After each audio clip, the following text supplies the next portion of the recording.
Hello dear students, we move on to the next question from the chapter Moving Charges and Magnetism from the year 2017. The question is, a galvanometer of resistance 50 ohm is connected to a battery of 3 volt along with a resistance of 2950 ohm in series shows full scale deflection of 30 divisions. The additional series resistance required to reduce the deflection to 20 divisions is. We move on to the solution for this question. ಈ question ಅಲ್ಲಿ ಏನು ಕೇಳಿದ್ದಾರೆ ಅಂದರೆ ಗ್ಯಾಲ್ವಾನೋಮೀಟರ್ resistance ಕೊಟ್ಟಿದ್ದಾರೆ 50 ohm, voltage ಕೊಟ್ಟಿದ್ದಾರೆ 3 volt, resistance ಕೊಟ್ಟಿದ್ದಾರೆ 2950 ohm. They are given number of divisions is 30. ಏನು ಕೇಳಿದ್ದಾರೆ ಅಂದರೆ ಈ 30 ಡಿವಿಷನ್ನು 20 ಆಗಬೇಕು ಅಂದರೆ ನಾವು ಎಷ್ಟು ಅಡಿಷನಲ್ ರೆಸಿಸ್ಟೆನ್ಸ್ನ ಕನೆಕ್ಟ್ ಮಾಡಬೇಕು ಅಂತ ಕೇಳಿದ್ದಾರೆ. ನೋಡಿ, ಅಡಿಷನಲ್ ರೆಸಿಸ್ಟೆನ್ಸ್ನ ಕನೆಕ್ಟ್ ಮಾಡಬೇಕಂದ್ರೆ ನಮಗೆ ಫಸ್ಟ್ ಕರೆಂಟ್ ಬೇಕಾಗಿದೆ. ನಾನು ಫಸ್ಟ್ ಏನು ಮಾಡ್ತೀನಿ ಅಂದರೆ ಈ 30 ಡಿವಿಷನ್ಸ್ಗೆ ಎಷ್ಟು ಕರೆಂಟ್ ಬೇಕು ಅನ್ನೋದನ್ನ ಕ್ಯಾಲ್ಕುಲೇಟ್ ಮಾಡ್ತೀವಿ. We know that from Ohm's law V is equal to I into R ಅಲ್ವಾ. ಇಲ್ಲಿ ಐ ಅಂದರೆ ಐ ಜಿ, ಆರ್ ಅಂದರೆ ಆರ್ ಟೋಟಲ್. ನಮಗೆ ಬೇಕಾಗಿರೋದು ಐ ಜಿ ಕರೆಂಟ್ ಅಲ್ವಾ. I G is equal to V divided by R total. V ಕೊಟ್ಟಿದ್ದಾರಲ್ವಾ, V is equal to 3 volt, R is equal to ಎಷ್ಟಿದೆ 2950 plus resistance ಎಷ್ಟು ಕೊಟ್ಟಿದ್ದಾರೆ 50. ಯಾಕಂದರೆ ಇಲ್ಲಿ ಸೀರೀಸಲ್ಲಿ ಕನೆಕ್ಟ್ ಮಾಡಿದ್ದಾರೆ. When they are connected in series total resistance ಏನಾಗುತ್ತೆ, add up ಆಗುತ್ತೆ, R1 plus R2. So I G ಎಷ್ಟು ಬಂತು 3 divided by 3000. This is equal to 3 1s.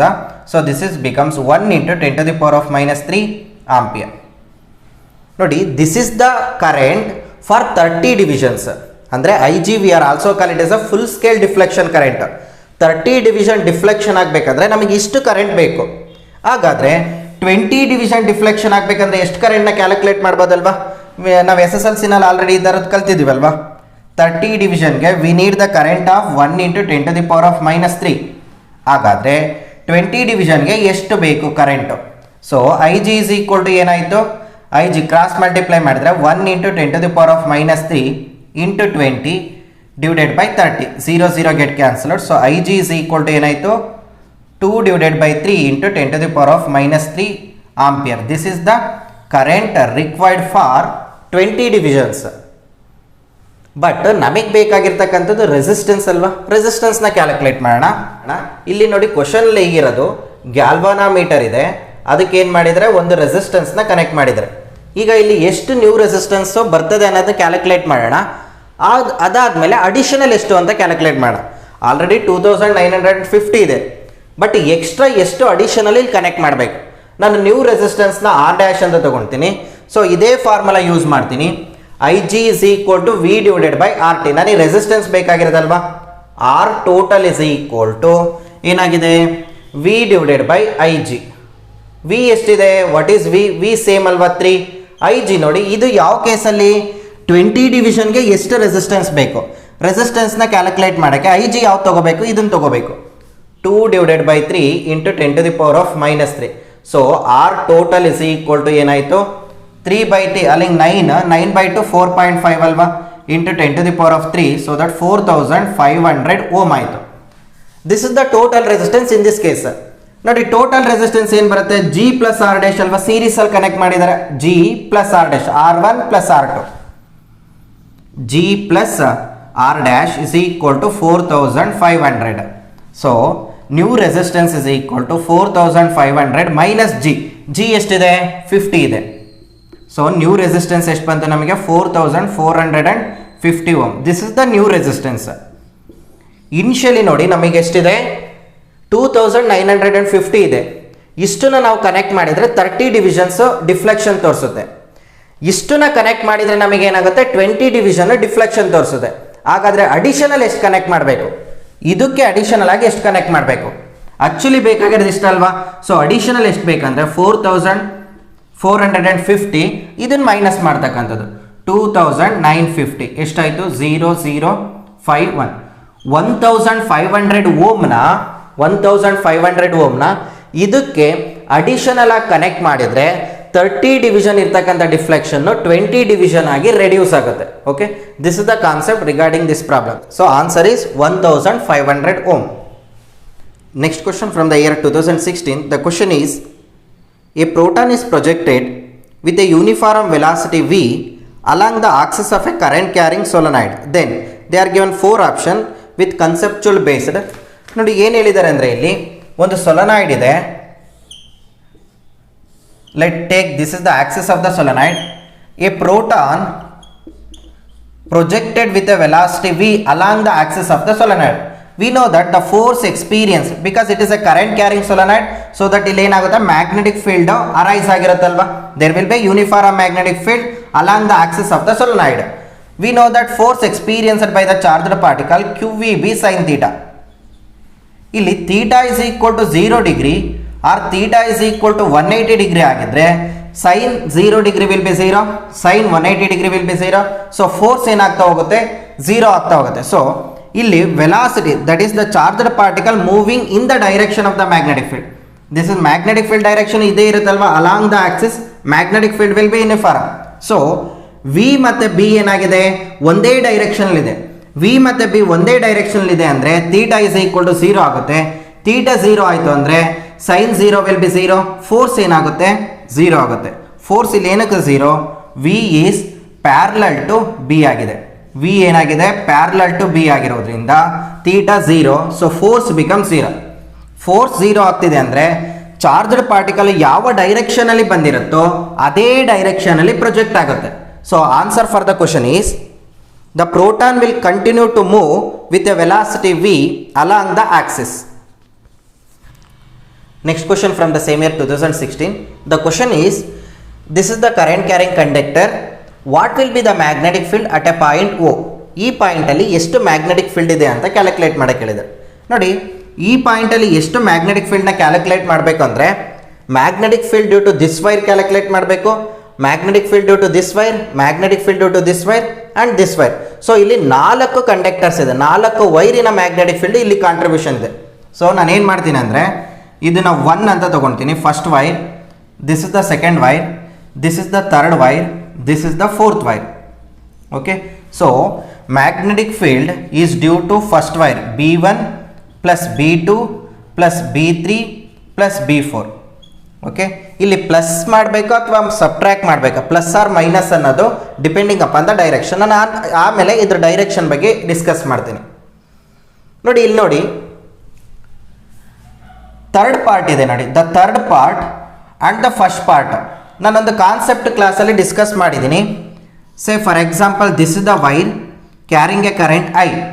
ಯಾವುದೇ ಒಂದು point in the direction of the wire ಇದ್ದರೆ, exactly in front of the wire, exactly in behind the wire ಇದ್ದರೆ magnetic field ಈ ಪಾಯಿಂಟಲ್ಲಿ ಏನಾಗಿರುತ್ತೆ, 0 ಆಗಿರುತ್ತೆ. Exactly in front of the wire ಇರಬೇಕು, means axial ಲೈನಲ್ಲಿ ಇರಬೇಕು. ನೋಡಿ, this is the current carrying wire, ಈ ಪಾಯಿಂಟ್ ನೋಡಿ ಎಕ್ಸಾಕ್ಟ್ಲಿ ಬಿಹೈಂಡ್ ದ ವೈರ್ ಇದೆ. For this one case also ಈ ಪಾಯಿಂಟ್ ಏನಿದೆ, ಎಕ್ಸಾಕ್ಟ್ಲಿ ಏನಾಗಿದೆ, in front of the wire ಇದೆ. ನೋಡಿ, ಎಕ್ಸಾಕ್ಟ್ಲಿ ಇನ್ ಫ್ರಂಟ್, ಇದಕ್ಕೆ ಎಕ್ಸಾಕ್ಟ್ಲಿ ಬಿಹೈಂಡ್ ಇದೆ. ಸೊ ದಟ್ ಇದ್ರ ಪಾರ್ಟು ಮತ್ತು ಇದ್ರ ಪಾರ್ಟಿನ ಕಾಂಟ್ರಿಬ್ಯೂಷನ್ 0 ಆಗುತ್ತೆ.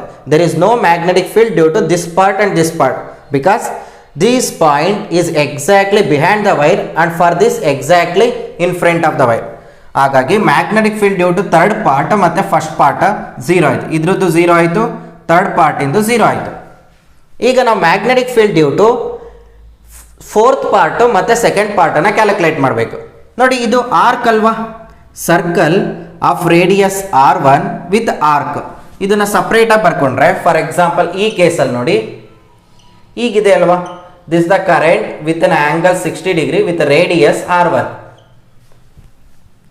ಈ ಥರ ಕೇಸಲ್ಲಿ ನಾನು ಡಿಸ್ಕಸ್ ಮಾಡಿದ್ದೀನಲ್ವಾ, what will be the magnetic field at this point is given by μ0I divided by 4πr into theta. This the magnetic field due to arc. Arc ಎಷ್ಟು ಡಿಗ್ರಿ ಮೇಕ್ ಮಾಡಿದೆ, 60 ಡಿಗ್ರಿ ಅಲ್ವಾ.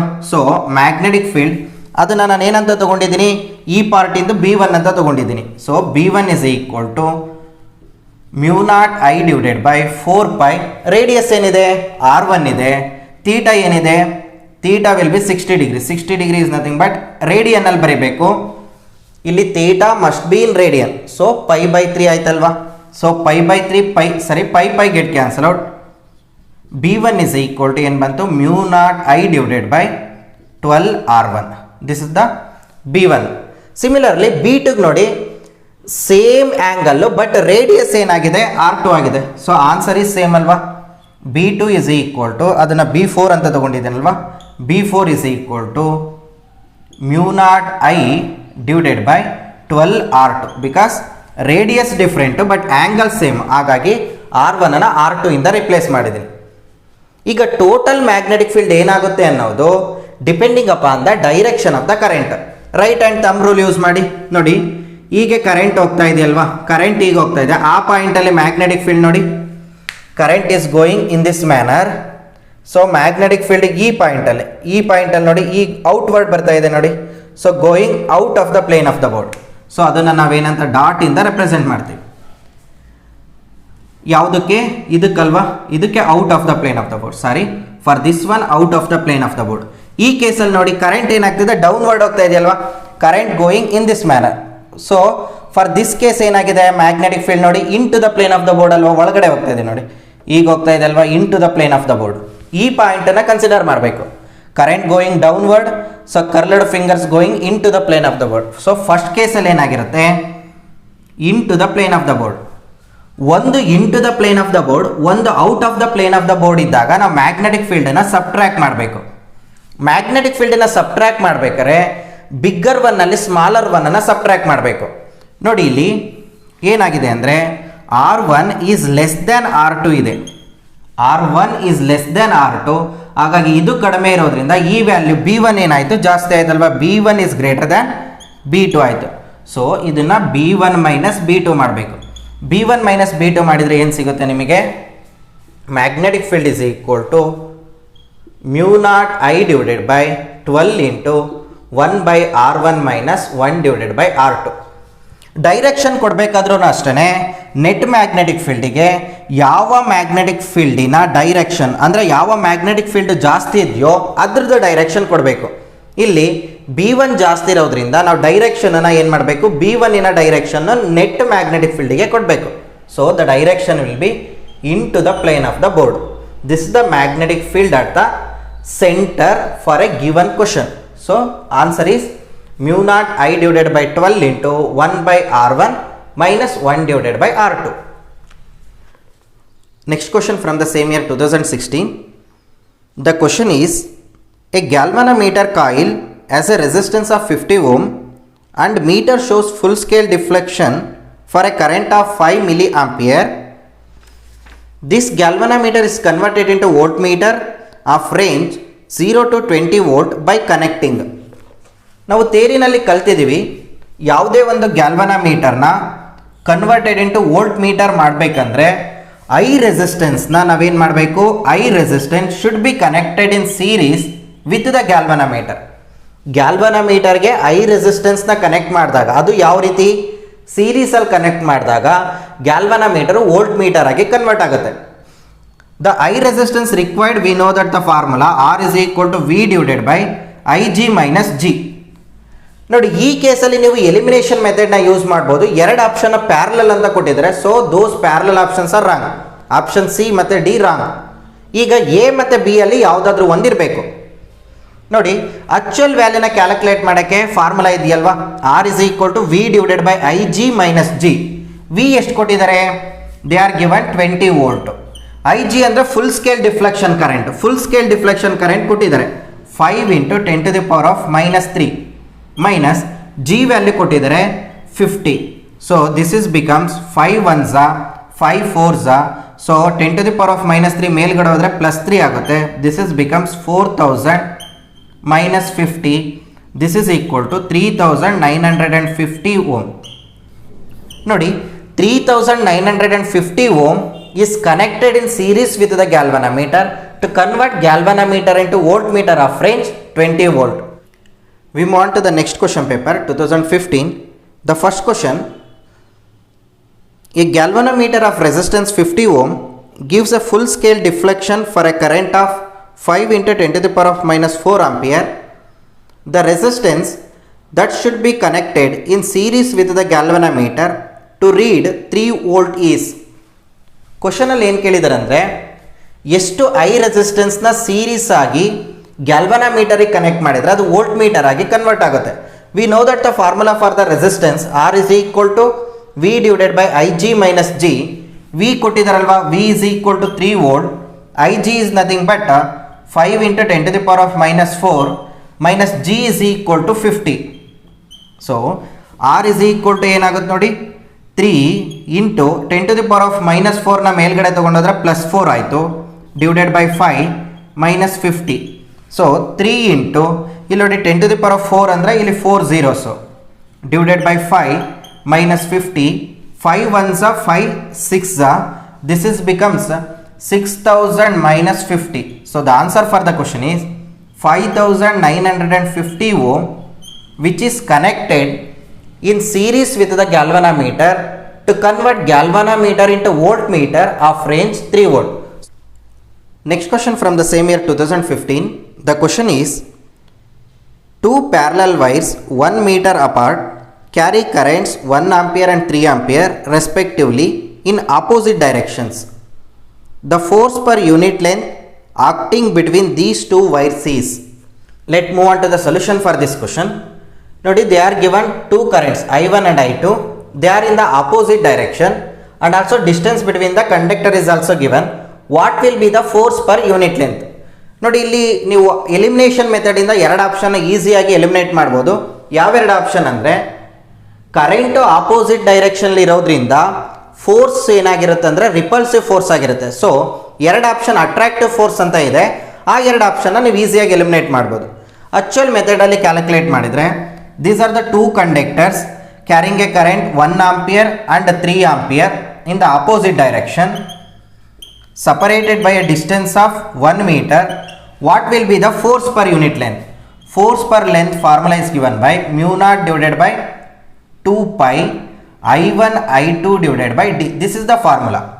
So force per length is equal to mu naught by 2 pi. Mu naught value is 4 pi into 10 to the power of -7 divided by 2 pi. 4 pi into 10 to the power of -7 into I1 is 1, I2 is 3 divided by 1. So 2 pi 1s are 2 pi 2s are. So force per length is given by 3 into 2 6. 6 into 10 to the power of -7. The force ಏನಾಗಿರುತ್ತೆ, current opposite direction ಇದೆ, current opposite direction ಇದೆ ಅಂದರೆ force ಏನಾಗಿರುತ್ತೆ, repulsive ಆಗಿರುತ್ತೆ. So the answer for the question is 6 into 10 to the power of -7. The force is repulsive. We move on to the next question from the same year 2015. The question is, two concentric coils each of radius equal to 2 pi centimeter are placed at right angles to each other if 3 ampere and 4 ampere are the currents flowing through the two coils respectively. The magnetic induction at the center of the coils will be. Let's move on to the solution for this question. ನೋಡಿ ಕ್ವಶನಲ್ಲಿ ಏನು ಕೊಟ್ಟಿದ್ದಾರೆ ಅಂದರೆ, two coils are right angles to each other, radius will be equal, current will be 3 ampere and 4 ampere.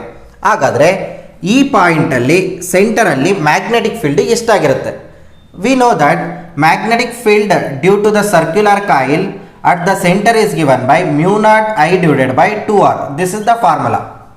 First ಕಾಯಿಲಿಗೆ ಬರೆದ್ರೆ B1 is equal to mu naught I ಎಷ್ಟಿದೆ, 3 ampere divided by 2 into radius ನೋಡಿ 2 pi centimeter ಇದೆ, 2 into 10 to the power of -2. Similarly B2 magnetic field due to second coil, that is mu naught, current ಎಷ್ಟಿದೆ 4 ampere divided by 2 into radius ಎಷ್ಟಿದೆ same 2 into 10 to the power of -2.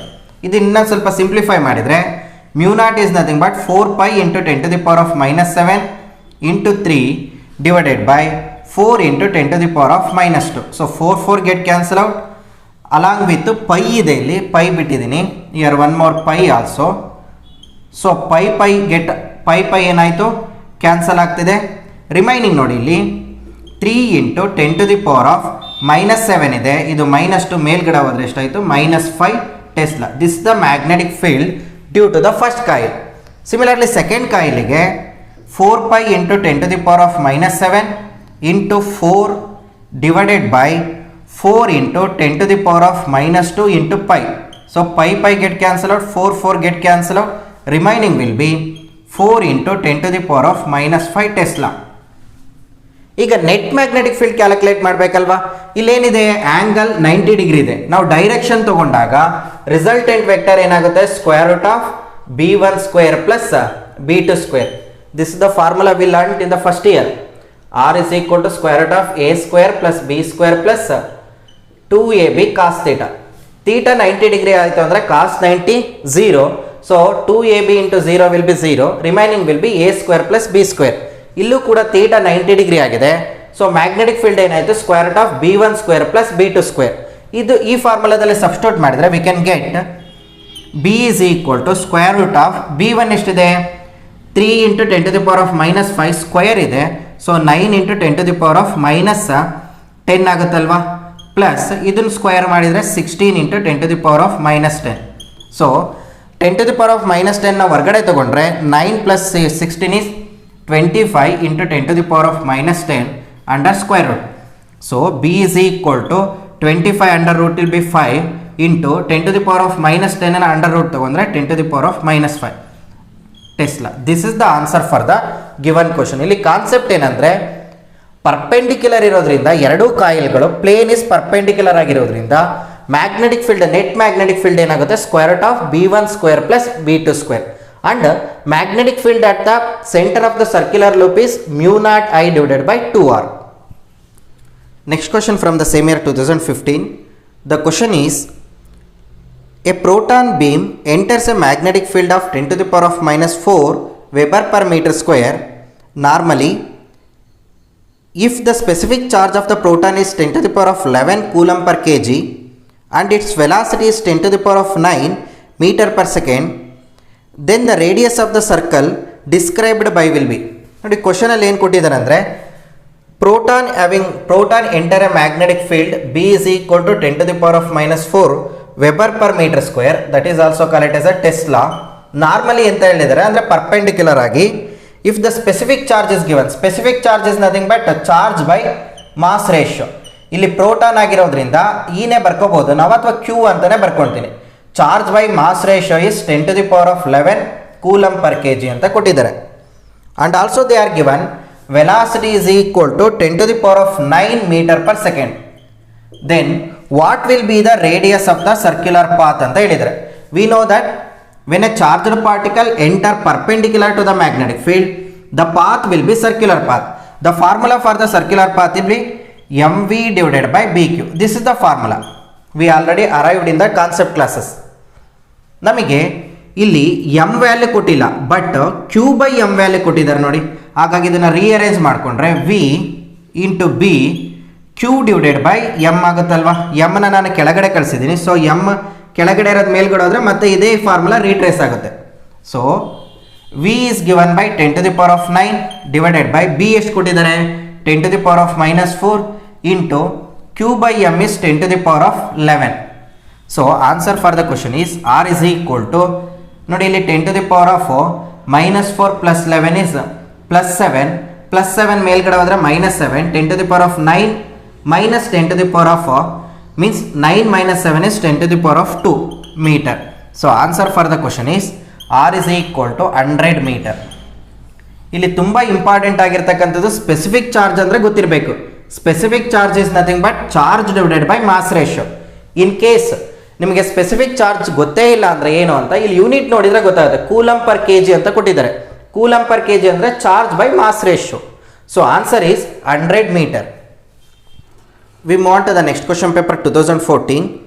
The first question, if a velocity has both perpendicular and parallel components while moving through a magnetic field, what is the path followed by the charged particle? ನೋಡಿ, this is the question asked in 2014. ನೋಡಿ, charged particle both perpendicular component ಇರಬೇಕು, similarly parallel component ಇರಬೇಕಂದ್ರೆ charged particle moving with a velocity v, it makes some angle theta with the magnetic field. That theta is not equal to 0 degree and not equal to 180 degree and not equal to 90 degree. ಈ ಮೂರು case ಬಿಟ್ಟು other ಕೇಸಲ್ಲಿ ನಮಗೆ ಏನಾಗಿರುತ್ತೆ ಅಂದರೆ parallel component ಮತ್ತು perpendicular component ಬರುತ್ತೆ. ನೋಡಿ, ಇದನ್ನು ರಿಸಾಲ್ವ್ ಮಾಡಿದರೆ ಥೀಟಾಗೆ ಅಡ್ಜಸೆಂಟ್ ಆಗಿರೋದು ಏನಾಗಿರುತ್ತೆ ನಮಗೆ v cos theta. v cos theta we are carried as a parallel component.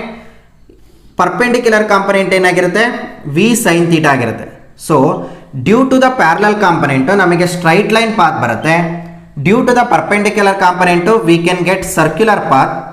Straight line but circular, that is call it as a helical path.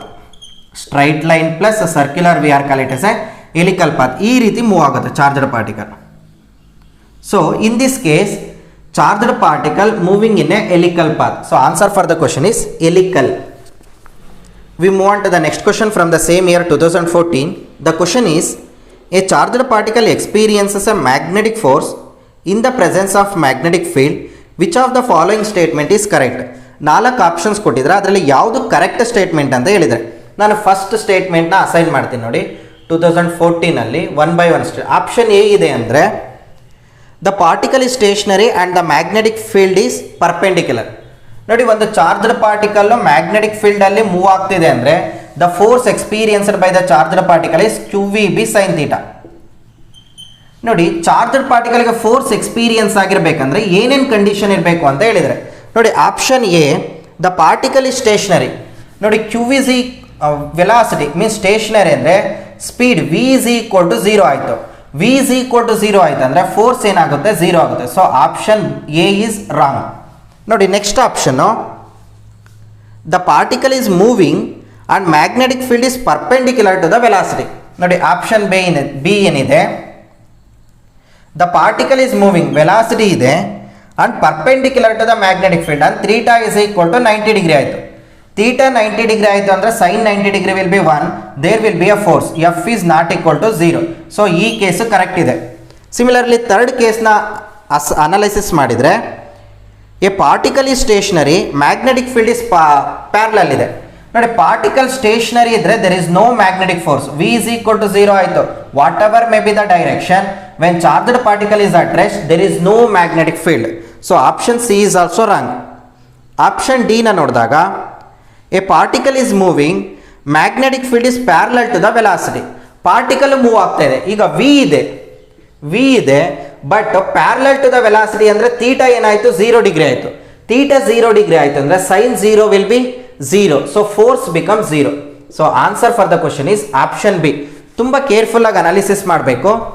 ನೋಡಿ, force ಇರಬೇಕಂದ್ರೆ there should be a charged particle ಆಗಿರಬೇಕು. Neutral particle does not experiences any force. Velocity 0 ಆಗಬಾರ್ದು, ಅಂದರೆ moving particle will produces the magnetic force. So stationary particle does not produces ಅಥವಾ does not experiences the magnetic force. Magnetic field 0 ಇದ್ರೆ there is no magnetic force.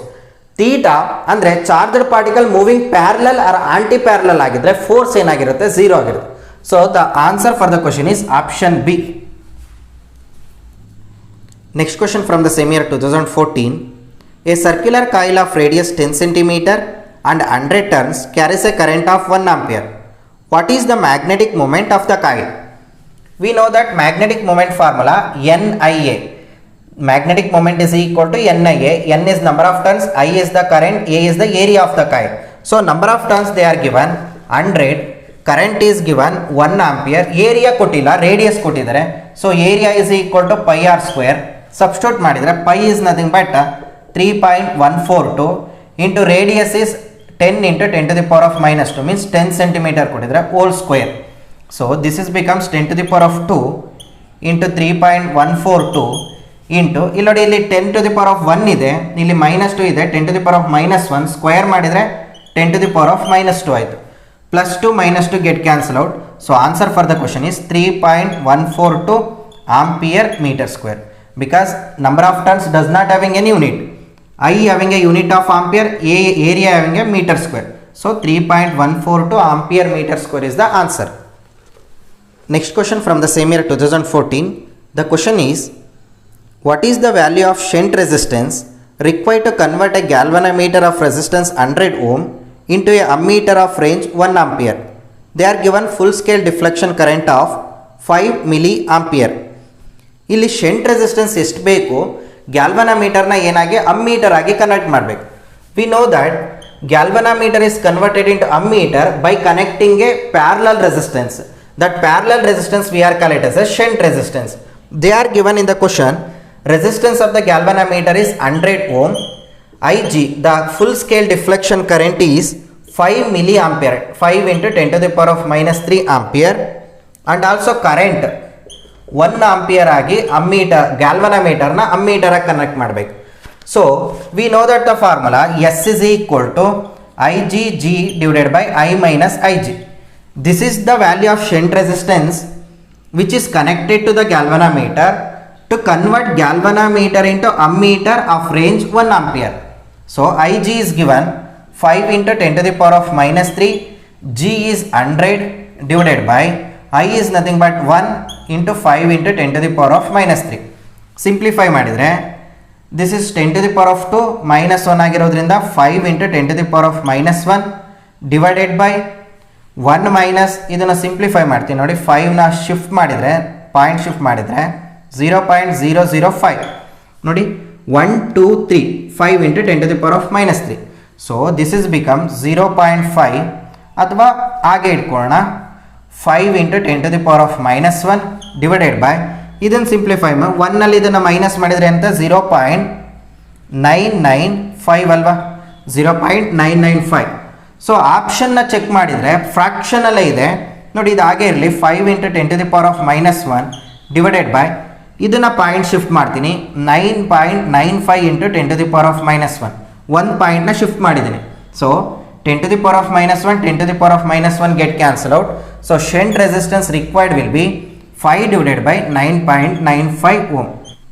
Next question from the same year 2014. The question is, a gyromagnetic ratio of the electron revolving in a circular orbit of hydrogen atom is 8.8 into 10 to the power of 10 coulomb per kg. What is the mass of the electron given charge of the electron is 1.6 into 10 to the power of minus 19 coulomb. ಇಲ್ಲಿ ಕ್ವಶನಲ್ಲಿ ಏನು ಕೊಟ್ಟಿದ್ದಾರೆ ಅಂದರೆ, they are given the ratio of gyromagnetic ratio. Gyromagnetic ratio is mu L divided by L. ಇದ್ರ value ಏನಾಗಿರುತ್ತೆ ಅಂದರೆ E divided by 2me. This is called it as a gyromagnetic ratio. The ratio of angular this is the magnetic dipole moment to the angular momentum, we are call it as a gyromagnetic ratio. So ನಮಗೆ ಬೇಕಾಗಿರೋದು mass of the electron ಅಲ್ವಾ, this value is given, the value is 8.8 into 10 to the power of 10, 8.8 into 10 to the power of 10. So we need mass of the electron. Mass of the electron is equal to E divided by 2 into 8.8 into 10 to the power of 10 ಅಲ್ವಾ. E ಕೊಟ್ಟಿದ್ದಾರೆ, ಈ value 1.6 into 10 to the power of minus 19. So this is becomes 2 into 8.8 into 10 to the power of 10. ನಾವು simplify ಮಾಡಿದರೆ 1.6ನ ನಾನು 16 into 10 to the power of minus 20 ಮಾಡ್ಕೊಂಡಿನಿ, ಪಾಯಿಂಟ್ನ shift ಮಾಡಿದ್ದೀನಿ, divided by ಇದನ್ನು ನೋಡಿ 2 into 88 into 10 to the power of 1 point shift ಮಾಡಿದರೆ 9 ಆಯಿತು.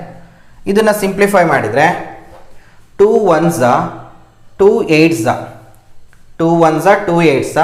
So this is becomes 8 into 10 to the power of minus 20 into 9 ಇದೆ ಮೇಲ್ಗಡೆ ಹೋದರೆ 10 to the power of minus 9 ಆಯಿತು, divided by 88. So 8 1s 8 11s.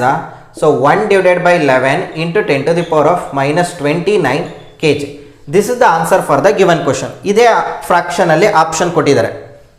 ಇಲ್ಲಿ important ಆಗಿರ್ತಕ್ಕಂಥದ್ದು the ratio of magnetic dipole moment to the angular momentum, we are call it as a gyromagnetic ratio. The ratio becomes E divided by 2me ಗೆ equal ಆಗಿರುತ್ತೆ. ಅದನ್ನು ನಾವು calculate ಮಾಡಿದರೆ 8.8 into 10 to the power of 10 ಬರುತ್ತೆ. Okay, so answer for the question is this is the answer.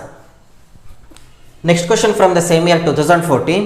The question is, what will be the magnetic field inside the solenoid? They are given L, that is the length of the solenoid, radius of the solenoid, and also number of turns, and also they are given current. So magnetic field inside the solenoid is given by mu naught Ni. ಇಲ್ಲಿ ನೋಡಿ, N is nothing but number of turns per unit length. So N is equal to ಏನಾಗಿರುತ್ತೆ, number of turns per unit length. ಇಲ್ಲಿ number of turns ಕೊಟ್ಟಿದ್ದಾರೆ, number of turns is 400 divided by length ಎಷ್ಟಿದೆ 0.4 ಇದೆ. This is the number of turns per unit length. ಇಲ್ಲಿ ಯಾವಾಗಲೂ ಕೂಡ N by L ನ substitute ಮಾಡಬೇಕು. ಕ್ವಶನಲ್ಲಿ N ಕೊಟ್ಟಿದ್ದಾರೆ, ನಾವು ಕನ್ವರ್ಟ್ ಮಾಡ್ಕೊಂಡಿದ್ವಿ. So B is equal to mu naught is nothing but 4 pi into 10 to the power of minus 7. N value ಸಿಕ್ಕಾಗಿದೆ 400 divided by 0.4 into I is nothing but 5. Simplify ಮಾಡಿದರೆ B is equal to 4 pi into 10⁻⁻⁷ 400 into 5 divided by ನೋಡಿ ಇದನ್ನು 4 into 10⁻⁻1 ಅಂತ ಬರಿತೀನಿ. So 4 get cancel out. ಇದನ್ನು 5 ಇದೆ, 5 into 2 is 20. So 20 into 00 ಇದೆ 10⁻² ಅಲ್ವಾ, 10⁻². ಇಲ್ಲಿ -7 ಇದೆ, ಸೊ -5. ಇಲ್ಲೊಂದು -1 ಇದೆ, ಮೇಲ್ಗಡೆ ಬಂದರೆ ಪ್ಲಸ್ ಆಗುತ್ತೆ, -4 ಆಗುತ್ತೆ. So this is -4 pi. ಇಲ್ಲೊಂದು ಪೈ ಇದೆ.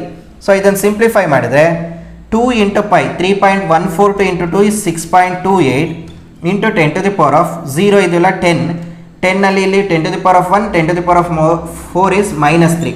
So 6.28 into 10⁻³ Tesla. This is the magnetic field inside the solenoid.